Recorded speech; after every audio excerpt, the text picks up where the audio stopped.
सभी ब्रजवासियों को गिर के नीचे खड़ा कर दिया। जैसे ही बूंद गिरती है, भगवान कन्हैया ने गोवर्धन पर्वत को अपनी छुंगनी उंगली पर धारण कर लिया। सभी ब्रजवासियों को पर्वत के नीचे खड़ा कर लिया। जैसे ही बूंद गिरती है, भाप बन करके स्वर्ग में। अब 7 दिन 7 रात लगातार हो गई।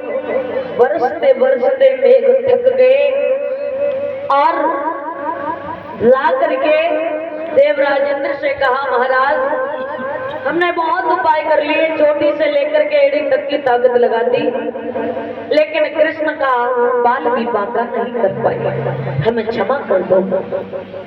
मेघ जो थे हार मान गए। इंद्र समझ गया कि ये कोई साधारण बालक नहीं है, ये देवता ही परम पिता परमेश्वर ही। ऐरा पिता हाथी पर बैठा और महाराज भगवान कन्हैया के चरणों में जाकर के गिर गया। कहा, प्रभु हमें क्षमा कर दो।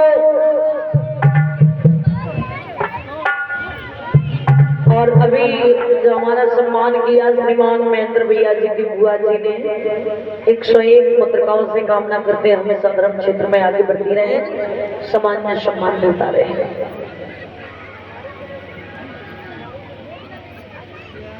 इधर भगवान कन्हैया ने कहा, हम तुम्हें क्षमा तो कर देंगे, लेकिन तुम्हें हमारी बात माननी होगी। कौन सी बात?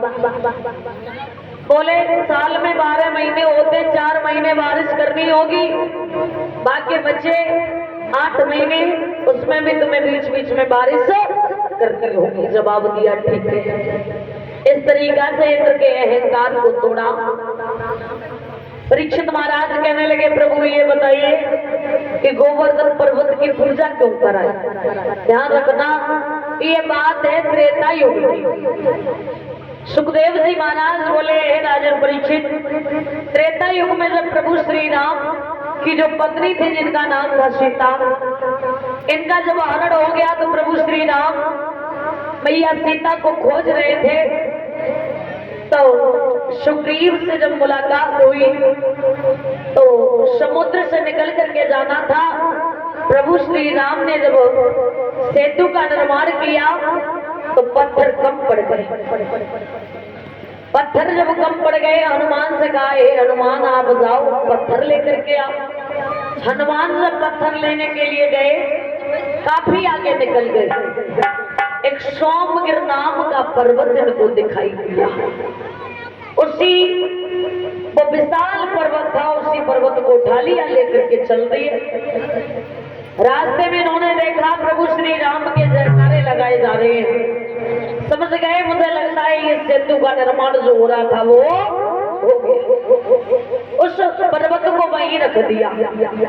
सोमगिर पर्वत ने कहा, देखो हनुमान, आप हमें लेके जा रहे थे, मैं तो इस खुशी में जा रहा था कि मुझे प्रभु के दर्शन होंगे, लेकिन आपने ना घर का रखा ना घाट का रखा, ना घर का रखा ना घाट का रखा। अब मैं कहाँ जाऊं? मुझे या तो प्रभु के दर्शन कराओ, वरना हम तुम्हें श्राप दे देंगे, तुम पत्थर के हो जाओ। जवाब दिया, सोमगिर हमें क्षमा करो, हम प्रभु के दर्शन नहीं करा सकते, लेकिन एक बार हम प्रभु को पूछ करके आते कि वो तुम्हें दर्शन देंगे या नहीं देंगे। बोले ठीक। हनुमान प्रभु श्री राम के पास में पहुंचे। जवाब दिया, प्रभु मैं पर्वत को लेकर के आ रहा था, लेकिन मैंने देखा सेतु बन गया है, इसलिए मैंने उसको वहीं रख दिया। तो वो पर्वत मुझे श्राप दे रहा है और कह रहा है मुझे प्रभु के दर्शन कराओ। प्रभु श्री राम ने जवाब दिया, हे हनुमान, जाकर के कह दो अभी मेरे पास ज्यादा समय नहीं है, जब मैं द्वापर युग में आऊंगा तो मैं स्वयं अपने हाथों से उनकी पूजा करूंगा और उन्हें दर्शन भी दूंगा। ध्यान रखना, द्वापर युग में जब प्रभु श्री राम कृष्ण का अवतार लेकर के आए तो गोवर्धन की पूजा कराई है। पहले इनका नाम था सोमगिर, सोमगिर, फिर बाद में आकर के इनका नाम पड़ा है गोवर्धन।